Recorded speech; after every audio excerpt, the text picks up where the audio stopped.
Hi ಎಲ್ರಿಗೂ ನಮಸ್ಕಾರ. ಇವತ್ತು ನಾವು ಹೊರಟಿರೋದು ಹನುಮನ ಜನ್ಮಸ್ಥಳ.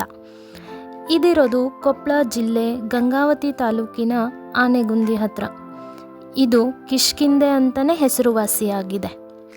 ಅಂಜನಾದೇವಿಯು ಈ ಬೆಟ್ಟದ ಮೇಲೆ ಹನುಮನಿಗೆ ಜನ್ಮ ನೀಡಿದರು. ಇಲ್ಲಿ ಶ್ರೀರಾಮನಿಗೆ ಮೊದಲು ನಮಿಸಿ ಬೆಟ್ಟವನ್ನು ಹತ್ತಬೇಕು. ಬನ್ನಿ ಹೋಗೋಣ. ಇಲ್ಲಿ 575 ಮೆಟ್ಟಿಲುಗಳಿವೆ. ಕೊನೆಯ 10 ಮೆಟ್ಟಿಲು ಗಂಡ ಹೆಂಡ್ತಿನ ಎತ್ಕೊಂಡು ಹತ್ತಿದರೆ ಆಂಜನೇಯನ ಹಾಗೆ ಶಕ್ತಿಶಾಲಿ ಗಂಡು ಮಗು ಜನಿಸುತ್ತದೆ ಅನ್ನೋದು ನಂಬಿಕೆ. ಇನ್ನು ಮೆಟ್ಟಿಲುಗಳನ್ನು ಹತ್ತಿ ಮೇಲೆ ಬಂದು ದೇವರನ್ನು ನೋಡಿದಾಗ ಆಗುವ ಖುಷಿ, ಸಿಗುವ ನೆಮ್ಮದಿ ಕಲ್ಪನೆಗೂ ಮೀರಿದ್ದು.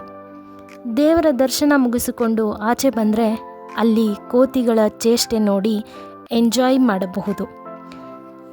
ಬೆಟ್ಟದ ಮೇಲಿನಿಂದ ಹಂಪಿಯ ದೇವಸ್ಥಾನಗಳನ್ನೂ ಕೂಡ ನೋಡಿ ಕಣ್ತುಂಬಿಸಿಕೊಳ್ಳಬಹುದು.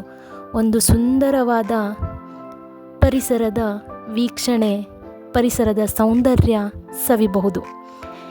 ಯಾರ್ಯಾರು ಇನ್ನೂ ಆಂಜನಾದ್ರಿ ಬೆಟ್ಟಕ್ಕೆ ಹೋಗಿಲ್ವೋ ಆದಷ್ಟು ಬೇಗ ಹೋಗಿ ಬನ್ನಿ. ಆಂಜನೇಯ ಎಲ್ರಿಗೂ ಒಳ್ಳೇದು ಮಾಡಲಿ. ಈ ವಿಡಿಯೋ ನಿಮ್ಗೆ ಇಷ್ಟ ಆಗಿದ್ದರೆ ಲೈಕ್ ಮಾಡಿ, ಶೇರ್ ಮಾಡಿ, ಸಬ್ಸ್ಕ್ರೈಬ್ ಮಾಡಿ. Thank you.